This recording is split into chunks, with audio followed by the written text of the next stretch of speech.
Hello everyone, welcome again in Eng-Man YouTube channel. So we will continue our decline curve analysis series. And today's topic is about group or well by well forecast. Okay, and before we jump into the presentation, I would like to remind you, if you think that this channel or in particular this presentation is useful, please don't forget to subscribe or like, or you can also leave your comment. Okay, so let's go ahead. So I take this material from Professor John Lee, and the presentation is type well analysis, complexities, and analytic techniques. And you can find this material on the internet. And you can see here the title is very interesting, Observe Good Practices. And you can read it with me. Forecast each well in data set separately rather than combine all data and then forecast because results can be quite different. Okay, so basically, if you are dealing with decline curve analysis, let's be honest that it is much easier, it is much practical for us to combine the production data from all wells in the particular reservoir or field, and then we conduct or we perform group forecast, right? But best practices, Professor John Lee recommend us to actually forecast each well in dataset separately rather than in group because results can be quite different. And this is the illustration. I will zoom in. Okay.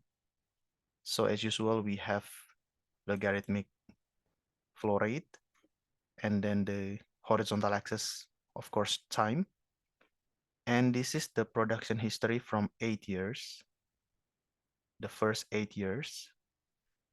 And then if we just use, this 8 years production history, this is the group history.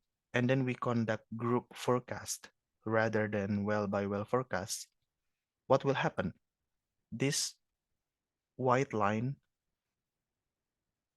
you know, can occur, can be produced by us, right? And you see here, the white line is group forecast. But in reality, the actual data is this, the bright blue line. And we can actually produce a good forecast if we perform, in this case, well by well forecast, which is shown by the yellow line here. Okay, so at least from this example, we can see that there will be inherent risk if we just forecast by groups, if we just perform group forecasts.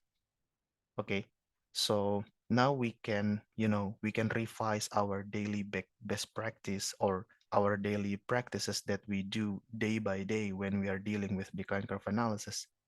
So in addition to group forecast, we must also use well by well forecast. And then we combine all the forecast from all wells, and then we will result in this yellow line. Okay, I'm not saying that stop performing group forecast. No, there are cases where group forecast is very, very helpful. And there are cases that group forecast will give you correct result.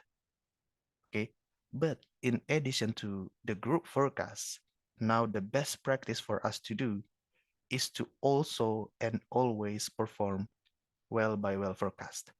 And then we compare the result from group forecast and from well by well forecast. And maybe you can call the first one the base case and the other high case or pessimistic case, whatever. But as a best practice, we need to, in addition to performing group forecasts, we also need to do well by well forecasts. And then from all the forecast, we combine all of them to produce this something like this yellow forecast. All right. Because again, the results can be quite different. And we always want to, give a reasonable forecast to the management. Okay, so I think that's all. It's a very practical, it's very useful, and I hope This is helpful for our daily best practices in performing decline curve analysis. So that's all. I hope you enjoy this video. I hope this video is useful. Thank you so much for watching and see you again in the next Eng-Man videos. Thank you.